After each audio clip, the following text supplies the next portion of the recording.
Hello, it's welcome to Radio FM88 Australia, and we're broadcasting from Brisbane, Australia. And it's been our privilege to have Carol Poole, who happens to be based in Glastonbury, and she stepped in after 7 o'clock due to a technical issue with our previous guests that we had all lined up. And it's our thanks to Carol for doing exactly that, bringing forth her wisdom and knowledge. And I'm going to pass you over to our co-host in the UK, none other than Andrena. Welcome to you, Andrena. Welcome to you, Carol. Thank you, Jeffrey. Hi, everybody, and welcome to Dreaming the New Dream. And I'd like to thank Carol for stepping in at the very last minute, because it was the last minute hiccup. It wasn't happening. And thankfully, but she's only in the next room. So welcome, Carol. Thank you, Sunshine. So lots of people know Carol's my sister, and that she's a poet. She's a dragon lady. Or she's called the Glastonbury poet, and all sorts of other things. But she has a wonderful way with words, creating ceremonies and stories and all sorts of wonderful things. So I think over to you, Carol. Where would you like to start?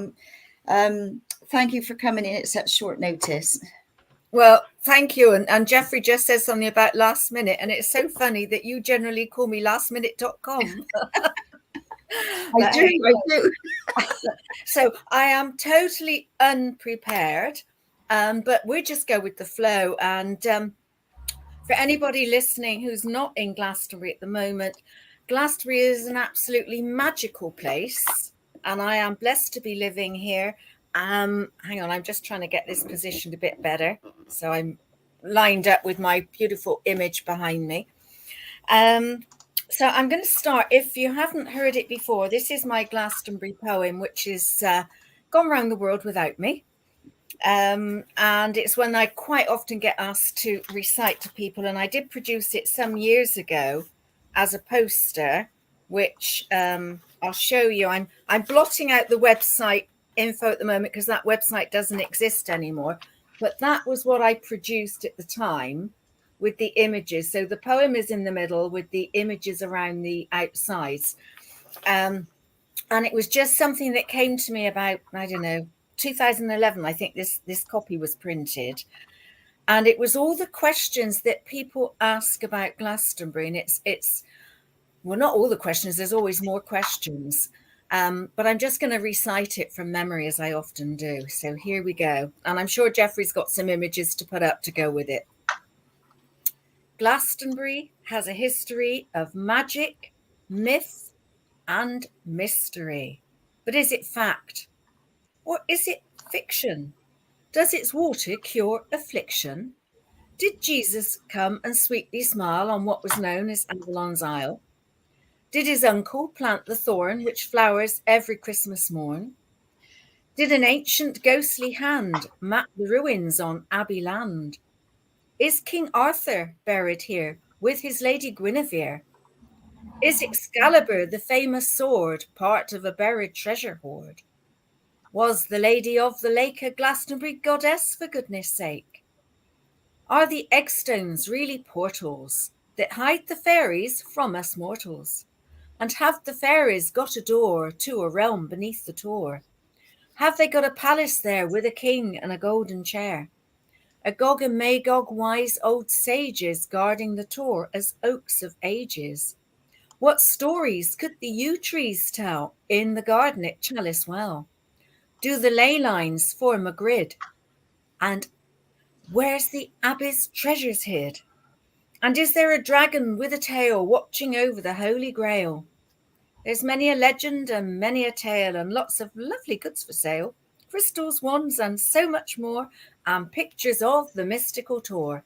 So come to Glastonbury and stay a while. Feel the magic. It'll make you smile. Thank you. And there are some images here. Now, for example, you might have heard me mention the eggstone. There are some eggstones in Glastonbury, and I don't know if you can see an image there beneath the picture of the Tor there, but that is an egg stone, and they're quite peculiar things. They look like dragon eggs. They're considered to have magical, mystical properties. There's one in the grounds of the Glastonbury Abbey, and it's just at the back of the abbot's kitchen. And the abbot's kitchen itself is the only building that was left standing after the what they call the dissolution of the monasteries. And the word dissolution always sounds to me like it's a dispersion. Sounds like a dissoluble aspirin that you put in water. And it's nothing of the sort. The whole place was massacred, ransacked, and it was left over time just as a complete ruin. And the stones even got taken by the local people when it was just left in ruins. And the stones actually form part of the buildings of the town. The stones sometimes found themselves in the roads. So what was the spiritual sanctuary centre of Glastonbury now, if you consider that essence is in the stones, is actually permeating the whole town. And it's quite interesting because that spiritual essence goes far and wide. And it has been said that whatever happens in Glastonbury reverberates around the world. And I know one of the things that Jamie was going to be talking about in his presentation was how Glastonbury is connected with other sacred sites, and not just on a mythological basis, but on a numerical and a frequency basis as well. So I'm really hoping that he gets the technological problem sorted out so that we can tune in to what he was going to be talking about. Other images that I've got on here are the sacred, I'm just going to pick this out there, and I'm sure Jeffrey's got an image of the well the chalice well with the Vesica Pisces image there as the lid, which I believe that was developed by Frederick Bly Bond. Now, Frederick Bly Bond was the architect who was in charge of discovering the ruins when the church was, the abbey was actually bought by the Church of England. And that's an interesting story in itself, because it was once owned by various people after the dissolution, but it was also owned by a family called Austin. And it was the Austin family who actually had very strong links with Australia. And in the grounds of the abbey, you'll see one half of a whalebone jaw, which is forming an arch. I don't know what happened to the other side of it. But I do know that the Austins had a very, very strong link with Australia, which is why in some places in Australia, you will find places named Avalon and Glastonbury. And it was the Austins who were apparently responsible for taking the rabbits from here into Australia. And they also brought back kangaroos at the time. And there seems to be a definite absence of kangaroos here. But I'm told that the rabbits in Australia, and again, there's another interesting link with a film called The Rabbit-Proof Fence. And I think I've got a copy of the DVD on my bookshelf there. But The Rabbit-Proof Fence was a story about some young Aboriginal or original Australian girls who were part of what was known as the Stolen Generation, who were taken from their natural families and put into institutions by the English and the white settlers and so on. And it's a dreadful, shocking story. But they managed to escape, and they knew that their home was somewhere close to the rabbit-proof fence. And so they walked, I think it was about 900 miles or 900 kilometers, following the rabbit-proof fence to get back home. Let me just get that and show that to you, because it's really important.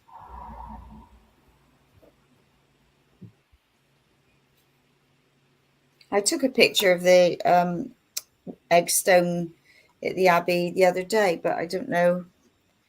I could have a quick look to see. I have it. Here it is. All right.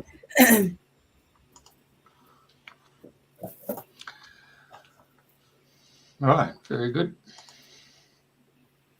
Yeah. Now, so if the rabbits hadn't been in Australia, there would not have been a rabbit-proof fence. Hang on, where I just got to angle it to The opposite side. I know it foxes me every time. So that's the rabbit-proof fence, and it is based on a true story. And on the back it says, featuring the Golden Globe nominated score by Peter Gabriel, a powerful true story of hope and survival, and has met with international acclaim at a time when it was Australian government policy to train Aboriginal children as domestic workers and integrate them into white society. Young Molly Craig decides to lead her little sister and cousin in a daring escape from their internment camp. Molly and the girls, part of what would become known as Australia's Stolen Generation, must then elude the authorities on a dangerous 1,500-mile adventure along the rabbit-proof fence that bisects the continent and will lead them home. And it's an extraordinary story. And if you haven't seen it, I highly recommend it. So have you seen it, Jeff? What, sweetie? I wondered if Jeff had seen it. Yeah, the movie. Yeah, of course. Yeah. Yeah. I've just quickly sent you in Messenger the picture of the eggstone or dragonstone that I took outside the Abbey the other day. So I don't know if you want to stick that up as well. Okay, radio. So carry on. Yeah. So just again, talking about the Abbey, it was sold in 1907, and I haven't got them with me at the moment, but I do have a copy of the sales particulars, and it's a book about an A3 size, and it was actually the sale of the Abbey house, and it was sold with an interesting ruin in the garden. And maybe I can find that and do another talk for you another time about that. But the interesting ruin in the garden is what, of course, is the ruins of Glastonbury Abbey, which sits in about 16 acres now. And it's an absolutely lovely place to just go and have a wander. I've got a season ticket, so I can go in and out as I choose and just enjoy the trees, the peace and the serenity of the place. But I think it sold for about £30,000 at the time, if I remember rightly. And as moving forward, as I mentioned Bly Bond just now, he was the architect who was put in charge of looking at the ruins and discovering the different walls and what was where in the cloister and things like this. And he actually discovered many of the parts of the ruins by spiritual means. He was working with a medium called Captain John, I think it was John or James, John Allen Bartlett. And he would do automatic writing. And they started to get communication from one of the monks that lived in the Abbey at that time called Johannes. And he would tell them where to look. And by that means, they found the missing Edgar Chapel. They discovered the Loretto Chapel and other areas that they would not have known where to look had they not had this spiritual guidance. But at the time, the church very much frowned on the method that was used. And when they discovered that how these ruins were discovered, then Bly Bond was dismissed. And his keys were taken from him. And so that's part of the hidden story of Glastonbury.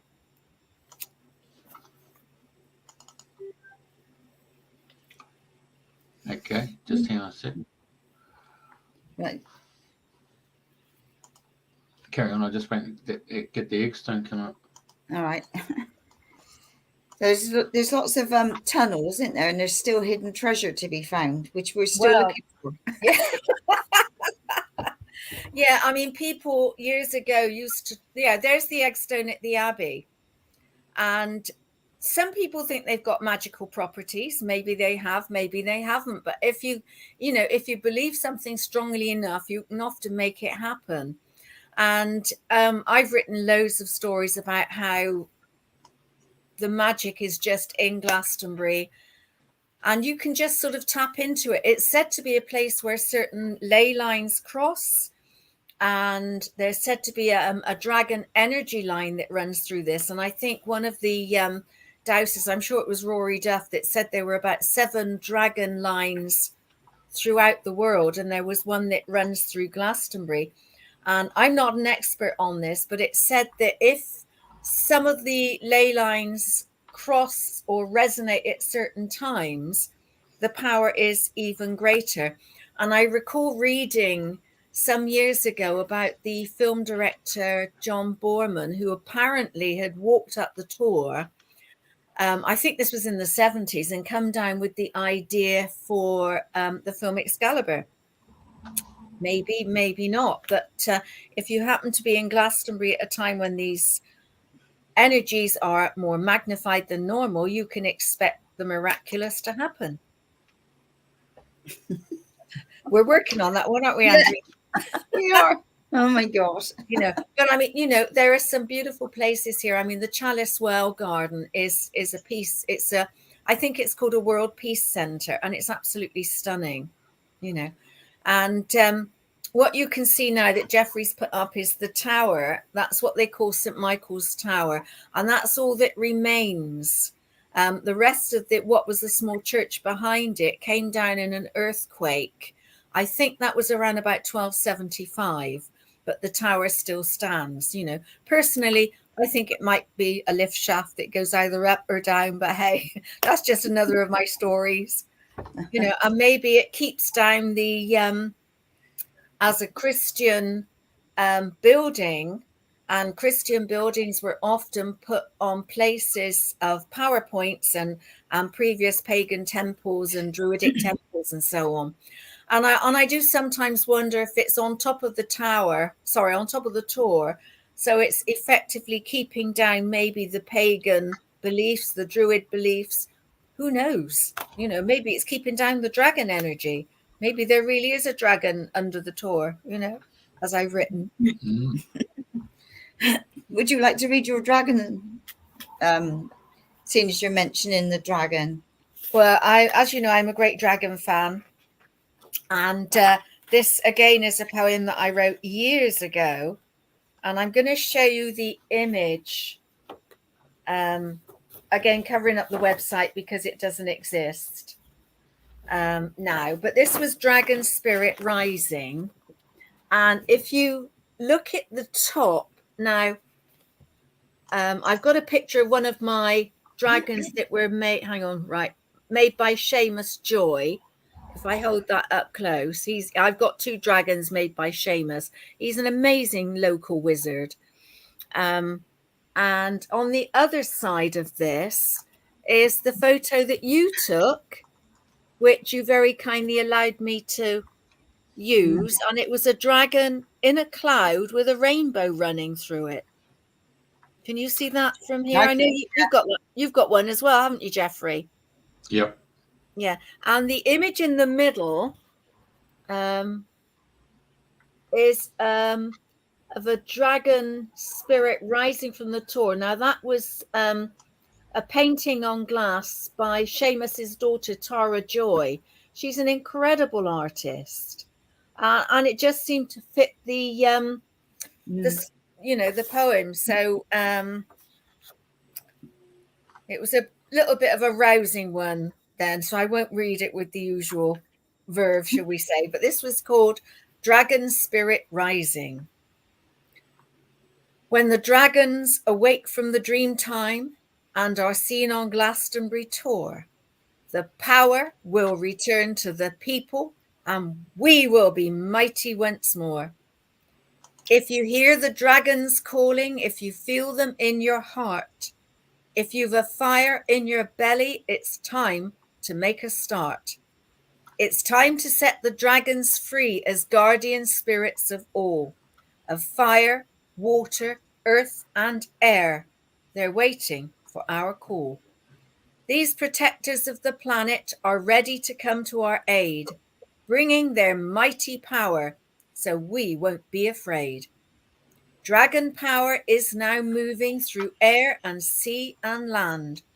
With it, we'll get off our knees and we will make a stand. It's time to honor Mother Earth and really start to care for all her living beings and land and water, trees and air. It's time for us to put a stop to those who live by greed, like banks and corporations who steal from those in need. And those who harm the planet and only serve themselves, selling highly suspect stuff from many market shelves. And those who feed us lots of lies about our foreign friends, wanting us to hate them because it serves their ends. So let's call on dragon power to come to our assistance. Let truth and might and honor stand for no resistance. Together we can do it, if united we will be.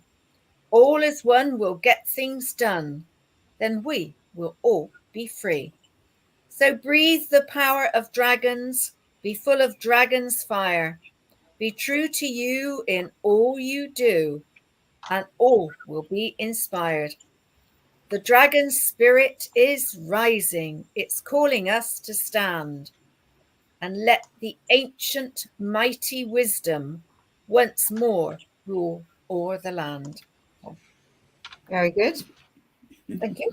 And that was written in 2011. So, yes.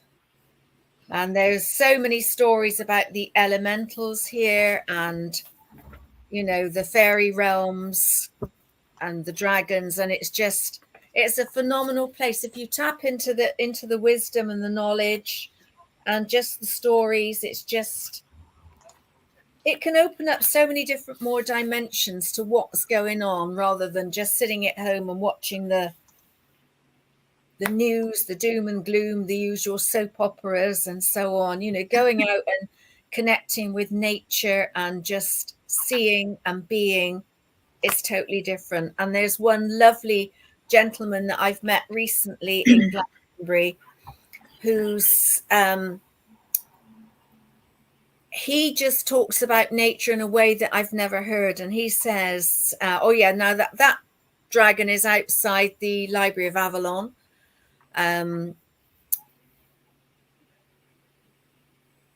Yeah, some wonderful images there, and it really is a place of magic. But I'm going back to this lovely old friend that I've met, and he says that if you step into a woodland or a forest, just step in and just pause and let the land welcome you. Don't go rushing in. He said, if you go rushing in, you'll hear a blackbird sound an alarm. And it was quite interesting that I went somewhere yesterday with a friend of mine, and we walked into part of the actually the wildlife area, the Abbey at the back, and you can sense a change from one area to the next. And as we stepped into this, and I'd forgotten that rule about pausing, and seconds later I heard a blackbird cry out, you know, the shrill whistle, and it was like, wow, it really is amazing. And this lovely friend whose name is Nick was saying about the mycelium structure that connects the land, the trees, and everything. So everything has a resonance and it sends an instant message around. And we've also been watching some programs recently on YouTube about this amazing lady called Dr. Suzanne Surmand, I think her name is. And she studied this mycelium structure beneath the trees that links things. And they've done so many literally scientific tests, seeing how the trees communicate with one another and look after the seedlings. And it's just like, wow, there is so much natural knowledge and ancient wisdom that we can tap into if we only, you know, open the door to it and let the knowledge in. That's Abbey House there. The back. That's an amazing building. And that was built with stone from the Abbey. So again, it just permeates the whole area. So, and that's you can see in the background the Abbot's kitchen, and I forget what this was part of. They've got scaffolding around this other bit, but it always looks to me as if it was the guardian spirit looking out. It's the animal, isn't it? Yeah. Some of the nose of it seems to have come off now, and they've got scaffolding around that. But the abbot's kitchen is apparently something that is called a double lantern building, as you can see from the top. And when you go in there, there are sort of like fires in each corner, but the acoustics in there are extraordinary. If you stand in the middle and you make a sound, you tone a note or something, it reverberates, it really echoes. And how they ever use that as a kitchen with the noise of possibly pots and pans, I really don't know. I think it might have had another more sacred use, but that's only my thoughts. And there you're seeing the tour from the bird's eye view. And when you're up there, sometimes the whole area around is surrounded by mists, and they call it the mists of Avalon. And it almost looks as though you're on top of a mountain surrounded by sea.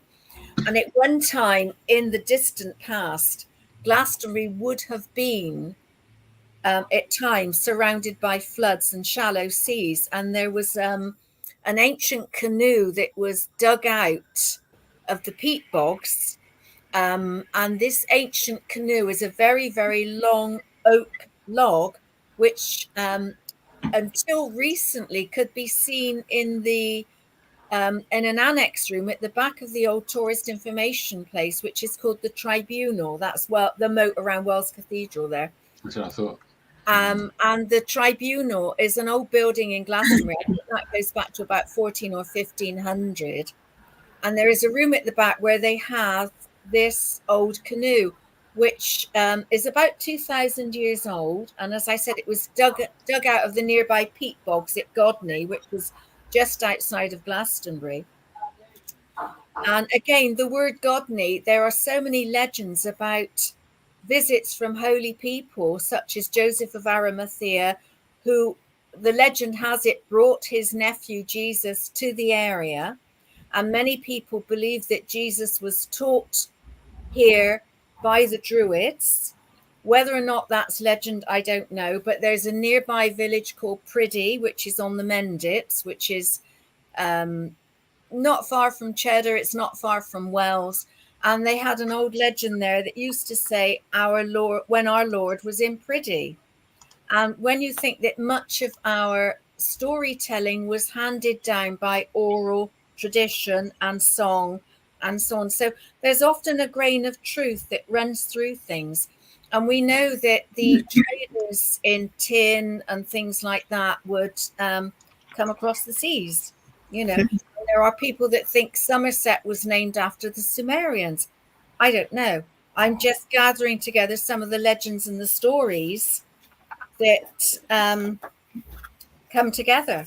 So I'm just, as I've stood in it, very short notice, I'd love to be able to find one, which is, I don't know if it's here, but I've got one about St. Cuthbert on the tour. No, I'm not sure I can find that at the moment. No, you're going to have to invite me back for another one, but it's the magical time when St. Cuthbert was invited into fairyland and then sprinkled holy water around and then found himself outside on the grass. So, and I can't remember the poem straight off the top of my head. So you're going to have to ask me back for that one. Right. I'm going to pause for breath for a minute. Right. So obviously Jeff's showing lots of photos, and some of these, where's that one you've got up there now? Is that Priddy one? Pretty, yeah. Yeah, because some of them I thought, God, I don't recognize that tree. And of course, some of them are like quite old, like time's moved on, so that they've all changed and grown. So yeah, so what let me think. We've touched the tour, we've touched the abbey, chalice. Well, what about the almshouses, the Magdalena chapels?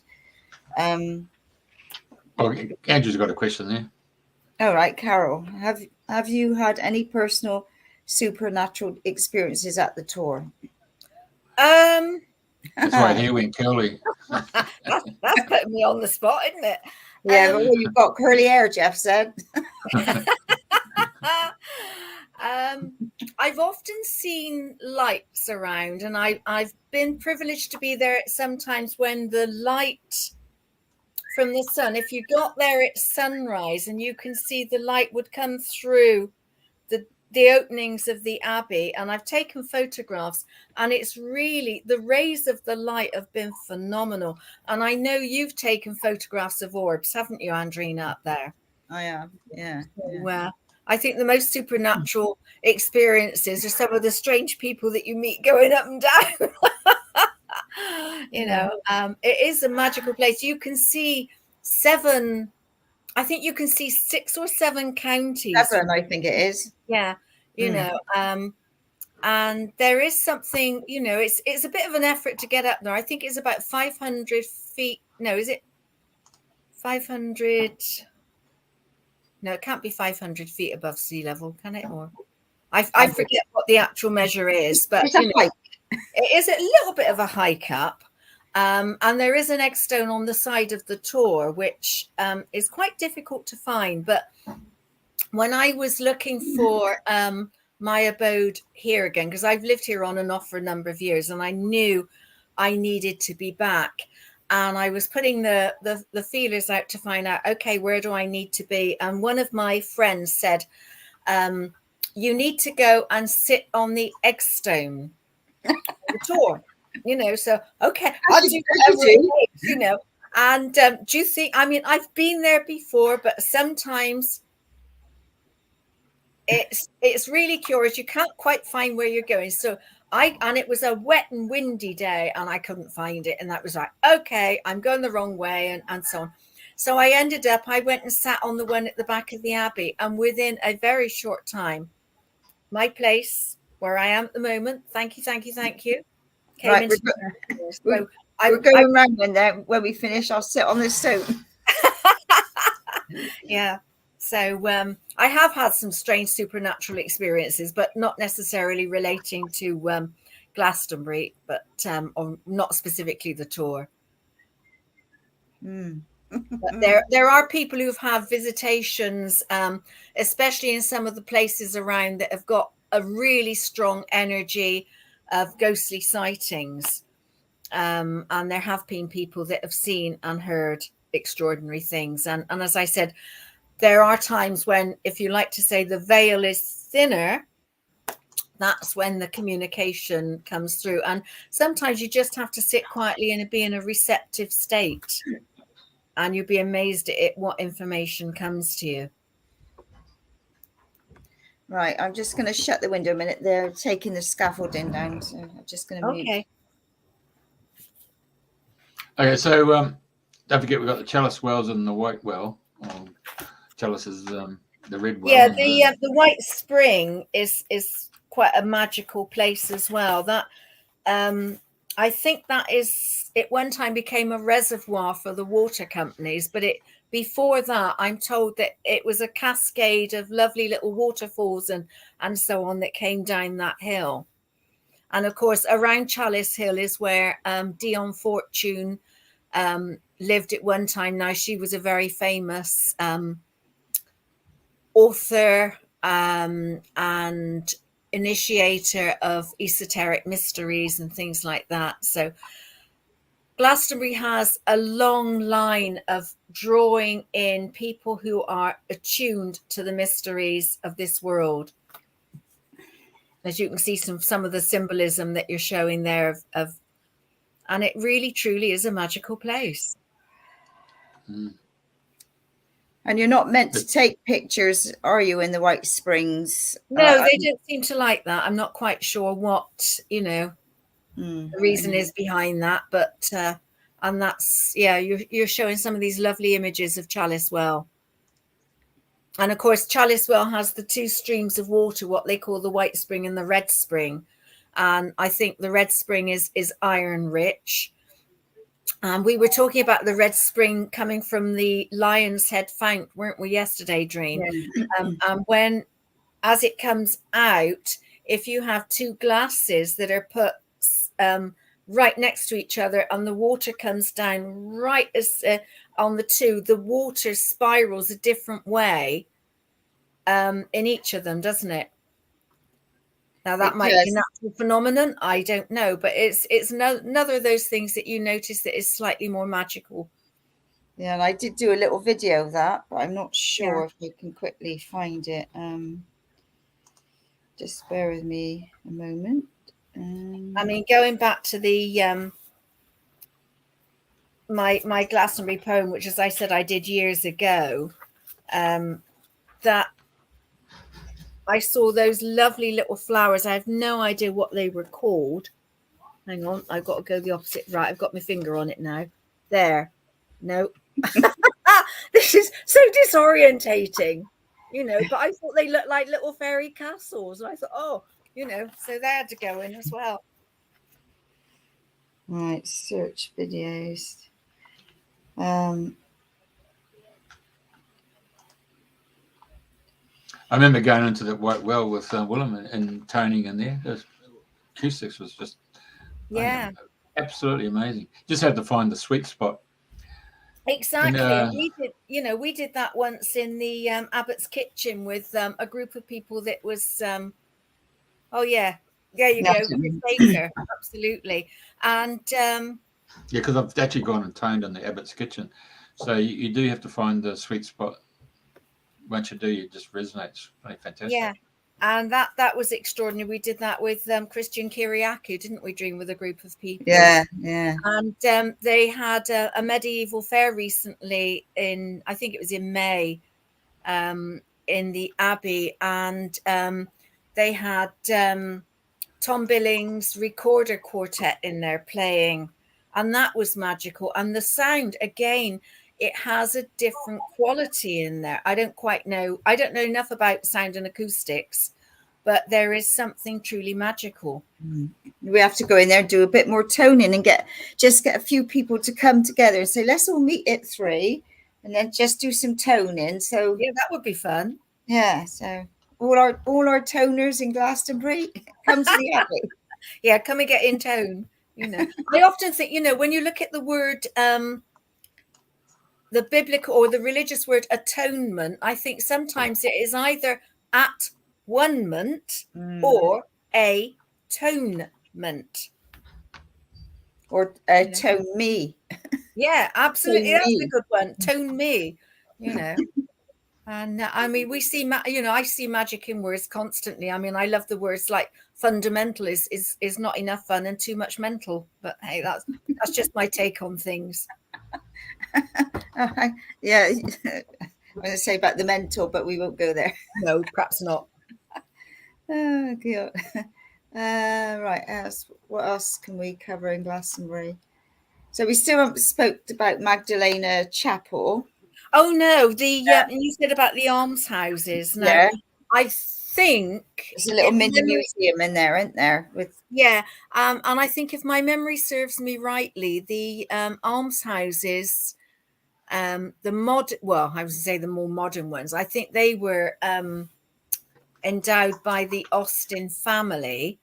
But going back before then, if you've got a picture of what used to be the dwellings, they used to have dwellings for men and women back to about the 1500s, I think, which is where the Magdalene Chapel is now. They had 2 lines with a little garden in the middle.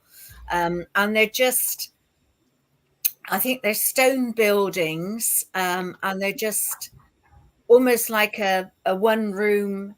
Yeah, well done. I don't know if you've got any images of the inside, but it's almost like a one room with a sort of like a bed area over the top and so on.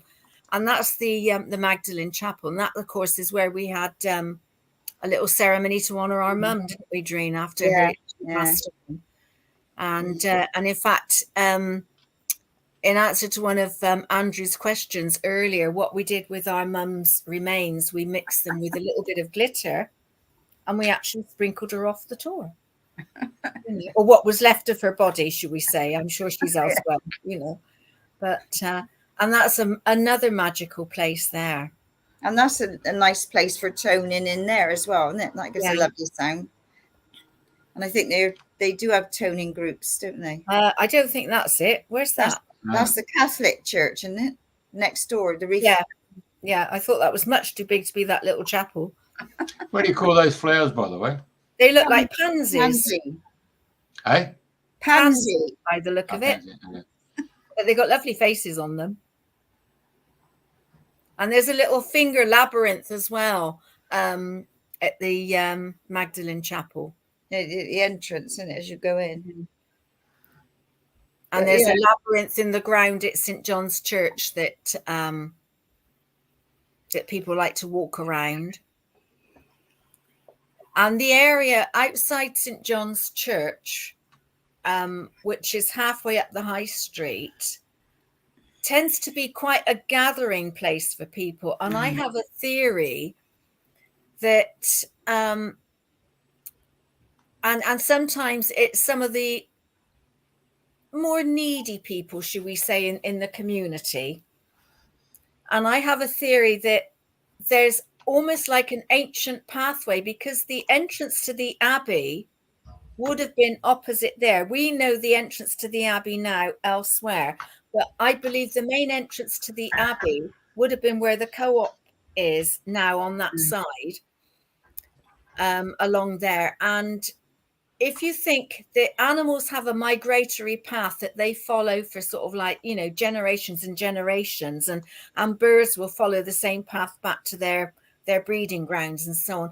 And I kind of think maybe there is an invisible path that draws people to go that way, because that would have been the main entrance to the Abbey, where people went to receive alms, hospitality, food.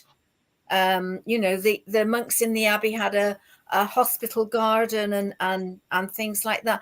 And it just sort of seems to me, it makes complete sense that's it. Absolutely, Jeffrey. That's the St. John's Church. And on the other side, as you're swinging round, there would have been the main entrance to the Abbey. And in fact, just as you're going down a little bit there, there's an entrance there, a little pathway. That's it. Yeah, and there is actually a gate, a side gate there, which they occasionally open up when they have a big event to allow people to go out from there. But otherwise, the entrance is further down, on just around the corner. It's quite a grim-looking photo, isn't it, that one? And further down, where you've got the assembly rooms, they're all old pictures. Gosh. Yeah, they are, aren't they? Yeah. But it's really interesting, the stories that have been told about the place and the hidden history. Very little traffic about, so it was either a very long time ago or after one of the events where they closed the street for the Glastonbury Carnival, for example. And that's an amazing event in November. Yeah, that's Magdalene Street. Okay, sorry. We want to go into... And it's all within a very short walking distance, isn't it? If you've got for one end and then you come down in town and you've got all the shops, everything. It's like you don't have to go far. No, you can, from the main car park in Glastonbury, you can get a little bus that would take you up to the Tor. Not up the Tor, it will just take you to the foot of the Tor and you have to walk the rest of the way. But this is the main entrance to the Abbey these days. And that's the town hall next door to it. This is where you get the bus. Yeah, that's where you get the little bus. And it's only, it's not that far. I mean, as the dragon flies, it's seconds, but obviously by road it's not. Is it Burns the Bread still got their little shop there as well as one of the high street? They still do their pastries and so on there. I mean, until quite recently, the coaches used to stop and pull up there, and everybody used to get off in town, but the coaches now are not allowed to. They've got to be they've got to go round the back to a car parking behind North Lode Street, and you'd be amazed how many people just get the coaches go the wrong. Well, sometimes they go the wrong way and they can't find the road to it. So yeah, those pictures look really yeah, not very bright and no, yeah. the old Now, hang on, I'm just right. Yeah, as you're going along where you are, this is brilliant actually. That's the goddess house there. Yeah, before it was right now, just about where that car is. Yeah, now that's where the Catholic Church is. So if you go a little bit past that, sorry, there's some drilling going on outside. Right, a little bit more. Right, now just where you can see the white face building, that's it. That's the entrance down that lane to the Magdalene Chapel. And most people don't even know it's there. No. You know, so you just go down that, and it's a beautiful little place. It's definitely well worth a visit. Yeah. I'm doing some toning in there. But they do have some groups different times of the week, don't they? And then, of course, you've got the Abbey's got some events. What's that, Jeffrey? Sorry. No, I was just going to say the Abbey's. And we'll go up to Witherall Hill, eh? Weariall Hill. Weary Hill, Yeah.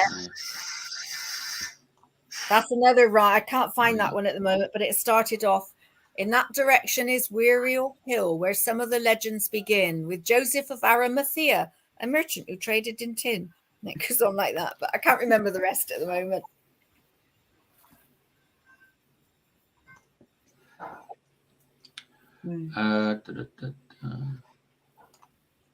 Yeah.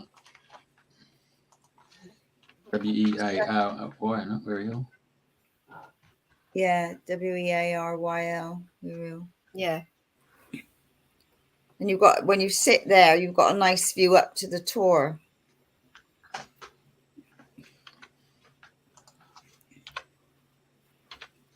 It's funny, you know, right from the middle of the town centre, you can't see the Tor. You can't. And we've just had a pilgrim weekend here in the Abbey.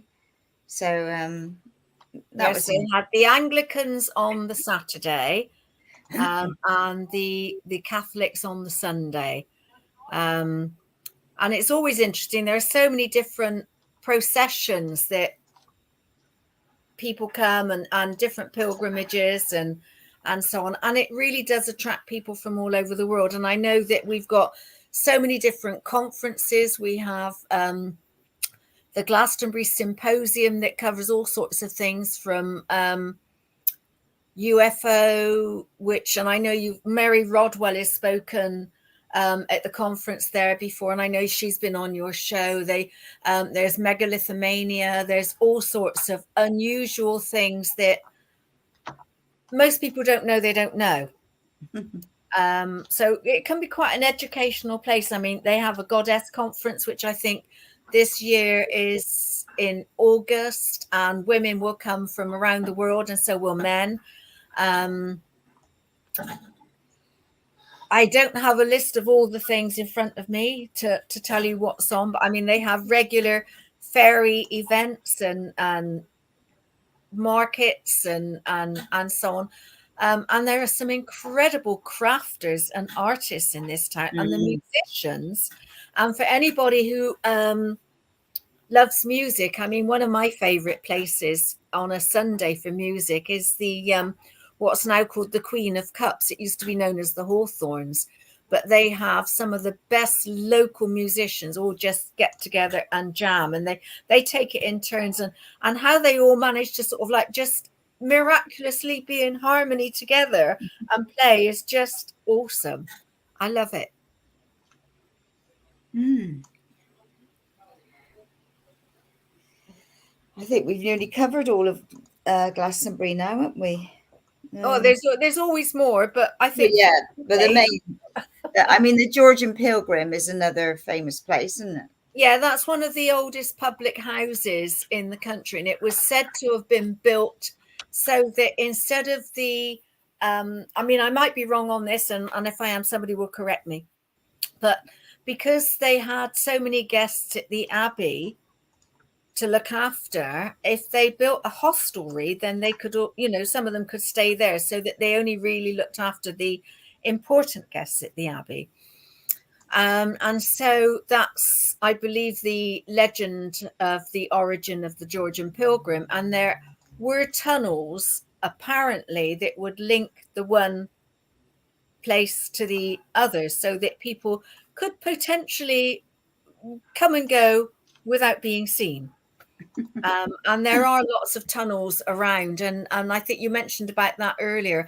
And I have heard some of the older residents tell me that years ago they would be walking up the Tor, and suddenly, you know, there'd be at times sheep on the Tor, or they would take their dogs walking, and some, you know, a little tunnel would appear, or some, you know, an animal would suddenly fall down a shaft that they didn't know was there. And some of the ancient stories, and I have read this in print, that at one time some of the monks went through a tunnel that was under the Tor, and it said that some of them came out completely mad, some of them never came out at all, and some of them were struck dumb. So who knows what lurks beneath? I don't know. Yeah, interesting, eh? But you know, where fact and fiction meet, you tend to get faction. I don't know. So it's you just have to have an open mind, and what you might think is too absurd one day, actually, you might think, you know what, there is some truth in that.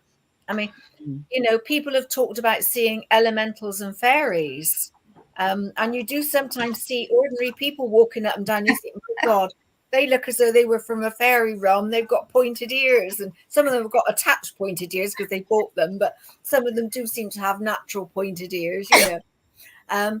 But there were stories years ago about the little people being wiped out. Yeah, there's the Georgian Pilgrim. And I was just about to say something else about being wiped out. Yeah, and there is also a link with the American presidency with Glastonbury. Now, just outside of Glastonbury, there lived a family called Adams, Henry Adams, and he and his family fled what was called the dragon persecution of Somerset. And it's been written up in American history since as the dragon persecution of Devon. It wasn't. It was the dragon persecution of Somerset.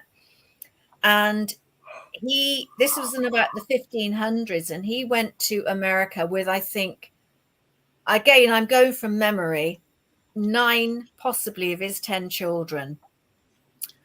And the dragon persecution of Somerset was wiping out people that had esoteric knowledge, if you like, or knowledge of how nature works. I mean, there are old farmers now that can look at signs of nature and tell you when a storm was coming, and things like that, because they would know the signs.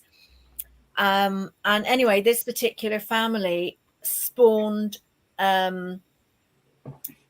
the second president of the United States. That was John Adams, who was the first vice president to George Washington.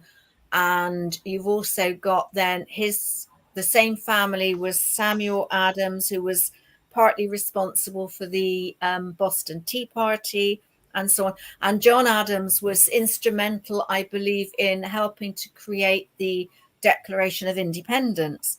So one would like to think that the essence of the greater area of Glastonbury has permeated everywhere else. So maybe, you know, the land speaks to people. Yeah, that's said to be the grave of King Arthur. I don't know if you can home in on the sign there, Jeffrey. They are that's said to be the site of King Arthur's tomb. Now, whether there's truth in that or whether there isn't, and whether some people say that that was a ruse because they were looking to raise money to restore some of the ruined abbey after a fire, don't know. But there are stories that a coffin was found that contained the bones of a very tall man, said to have been about 8 foot tall. Now, you might think that's nonsense, but there have been bones around the world that have been discovered that do say people of gigantic stature existed. So who knows? Indeed. Yeah. So it says site of King Arthur's tomb in the year. You have to zoom in a bit more. 1178, I think, is it? Or 1191. 1191. yeah. Sorry. The bodies of King Arthur and his queen were said to have been found on the south side of the Lady Chapel on the 19th of April, 1278. Their remains were removed in the presence of King Edward I and Queen Eleanor to a black marble tomb on this site. This tomb survived until the dissolution of the abbey in 1539. See, now in 1539, that was when Abbot Whiting was he didn't want to, he refused to hand over the treasures, all the treasures that were requested by the king, and he paid for it with his life. And he was dragged up the Tor, and well, they say hung, drawn and quartered, but I believe it was quartered then hung and whatever. Quite a gruesome thing to happen to anyone, let alone somebody who was around about, I think he was about 80 and had been a great leader of the monks and a very holy individual. And his, I think they honor his, I'm not sure if it's his birthday or his death day in November. And again, like I said, I'm going from memory at the moment, trying to bring life to some of these stories. Well, you're doing a brilliant job. Yeah. I mean, I do remember that the ruins of the abbey were just literally left for a long time, and somebody did acquire, I think it was a fireplace, and it was whoever this gentleman was, I think he had a shop at the top of the high street, and this fireplace was left outside just for ages and ages and ages. And his daughter, if I remember rightly, got really fed up with it, and she said to him one day about, it's time to get rid of it. And so he put it up for sale. I think it was for 3 shillings. No, I think he wanted 3 shillings and 6pence. And again, I'm going from memory, so this will tell you how long ago it was. And 3 shillings and 6pence would have been, 3 shillings in equivalent decimal money today would be 15p. And somebody, I think, offered him, he wanted 3 and 6pence, I think, and somebody offered him 3 shillings and he refused. And so anyway, it stayed there a bit longer, and then I think his daughter arranged to have it brought inside and broken up to make part of a staircase, something like that. And when they broke it up, they found a cache of gold coins in there. I'd love to find the book I found that information in and put together some more of these stories. They're just magical. Yeah, brilliant. Okay, well, I think we might be coming near to the end now. We've exhausted Glastonbury in the night. That was brilliant. Thank you so much for coming on at short notice. Right, I saw Andrew asked if there's any crop circles in Glastonbury. No, there's definitely not. There's no space. Well, no, I don't think I've ever heard of any. Wiltshire does tend to be the area that gets most of them, but there are all sorts of, we get other signs and things, I'm sure that, I mean, you look at the word tour and I think you can get an encounter instead of an encounter and things like that, So, yeah, who knows? We keep you posted if we see anything else, I'm sure we have a few visitors from different places. Who knows? Mm. Okay, well, thank you very much once again for stepping in at short notice, and I think a lot of people have learned more about Glastonbury. So brilliant. So, have you got? Just check out what I've said. Some of it is memory and whatever else, but there you go. Have you got a poem that you would like to finish up on? Oh gosh. Yeah, go on, Jeffrey. Just a sec. People always hear about the Glastonbury festival, yeah? Yeah. So I just want to bring people's awareness that it's not actually held in Glastonbury. No, it's Milton, which is about 8 miles away. So we go from here, Glastonbury, to a place called Pilton, yeah?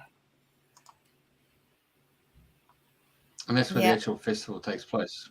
So I think it used to be known as, didn't it used to be known as the Pilton Pop Festival or something? And they do have a pyramid stage that looks towards the tour.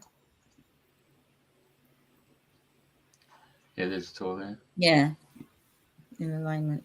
But yeah, did it say it's 11 miles away on that? No, I think it's 8. Yeah, no, but what Jeffrey put up, I think it said different to what we. Yeah.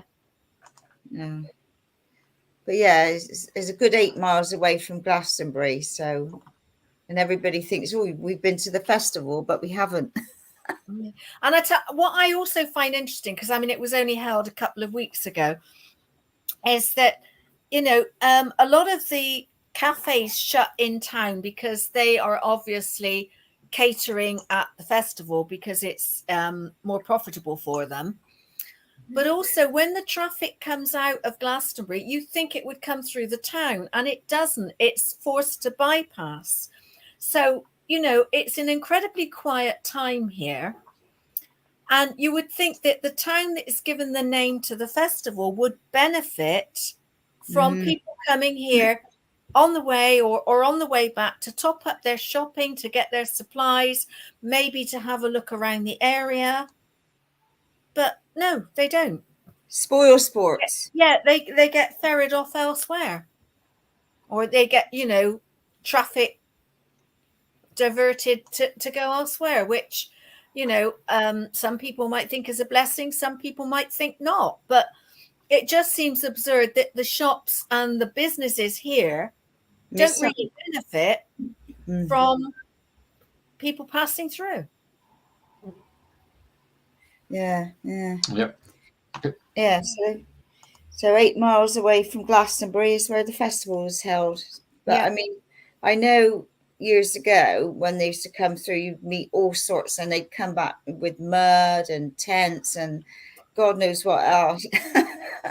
and obviously at the festival, loads of tents get left behind because they just buy them for the festival and they don't want to be carting them all home, and lots of bits and pieces. So I've never been there. No, but obviously I know plenty of people who have. So yeah. Oh, so I just had a little fly past, and he went. Oh, I did wonder what that was. Right.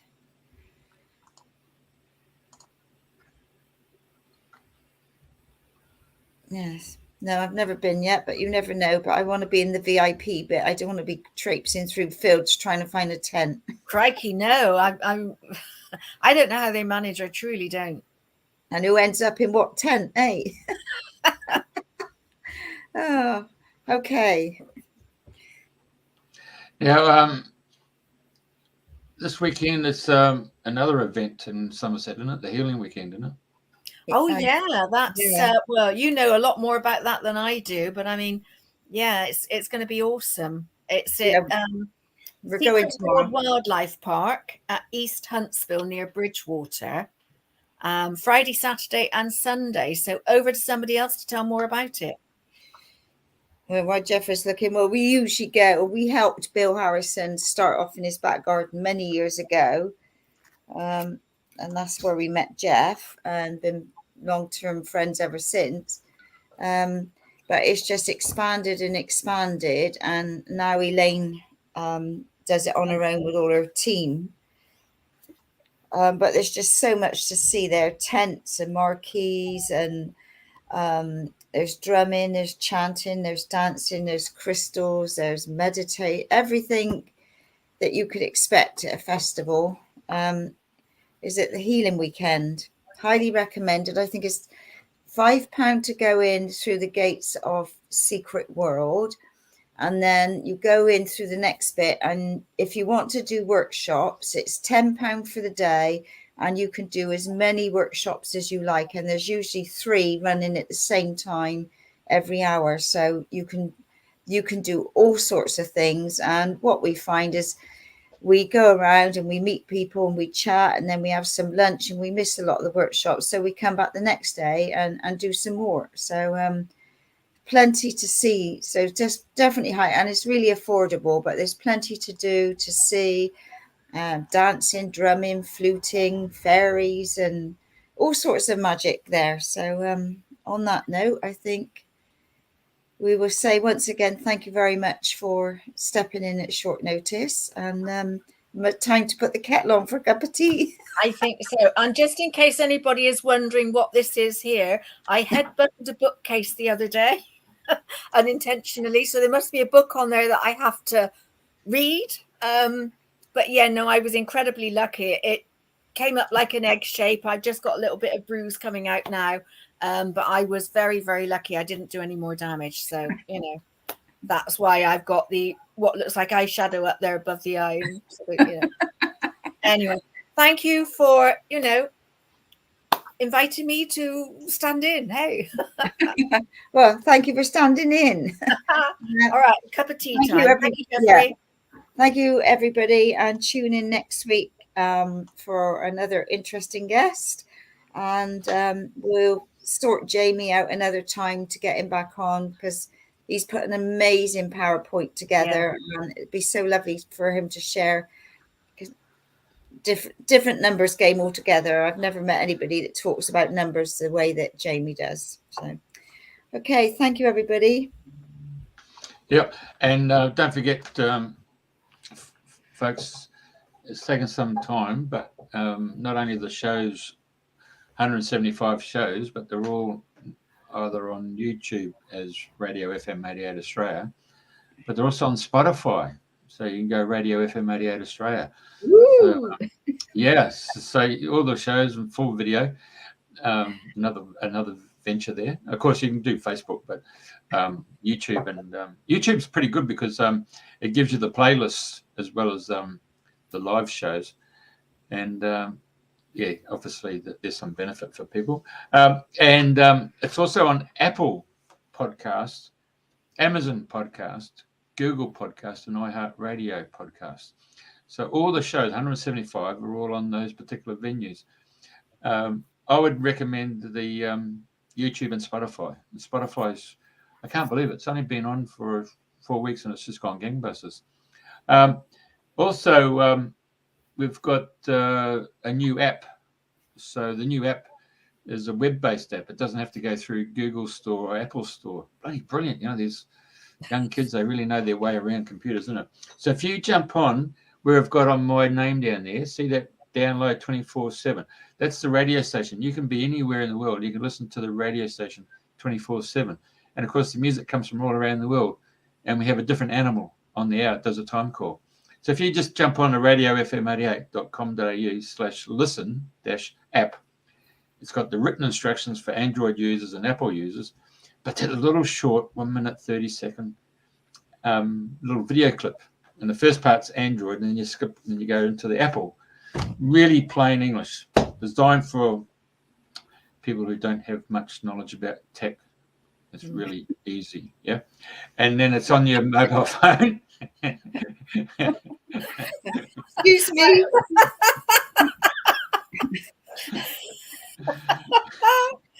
I got to tell you, Jeffrey, years ago, I wrote a little poem. What was it? It was something about if you've got Bluetooth, you need to go to the dentist. True. Yeah.